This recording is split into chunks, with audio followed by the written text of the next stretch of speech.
यरबा के दाल भात चोखा सलाद गे चोखा सलाद। यरबा के दाल भात चोखा सलाद गे चोखा सलाद। भखरा के सतुआ खिलाबै छी यरबा से नैना लड़ाबै छी। भखरा के सतुआ खिलाबै छी यरबा से नैना लड़ाबै छी। यरबा के दाल भात चोखा सलाद गे चोखा सलाद। यरबा के दाल भात चोखा सलाद गे चोखा सलाद। भखरा के सतुआ खिलाबै छी यरबा से नैना लड़ाबै छी। भखरा के सतुआ खिलाबै छी यरबा से नैना लड़ाबै छी।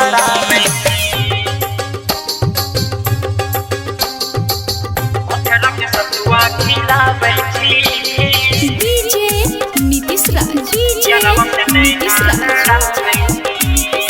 मंगुरा नवादा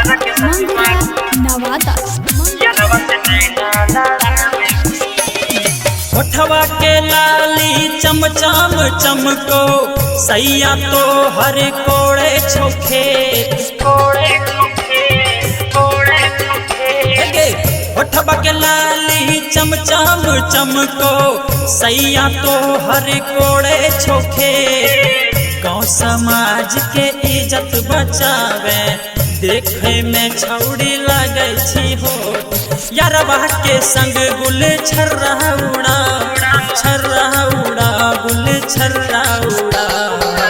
दोसर से नैना लड़ाबै छी। भखरा के सतुआ खिलाबै छी यरबा से नैना लड़ाबै छी। भखरा के सतुआ खिलाबै छी। Krishna recording studio Amarpur. DJ Nitish Raj Mangura Nawada. दुल्हा तोहार छोड़ी बहुते गरीब छो पियावा के पैसा उड़ाबै छी। दुल्हा तोहार बहुते गरीब छो यरबा के पैसा उड़ाबै छी। मिथिलेश कारण के बहिया में मजा खूबे उठाबै छी। स्टूडियो अमरपुर के गाना बजाओ है के गाना बजाओ। भखरा के सतुआ खिलाबै छी यरबा से नैना लड़ाबै छी।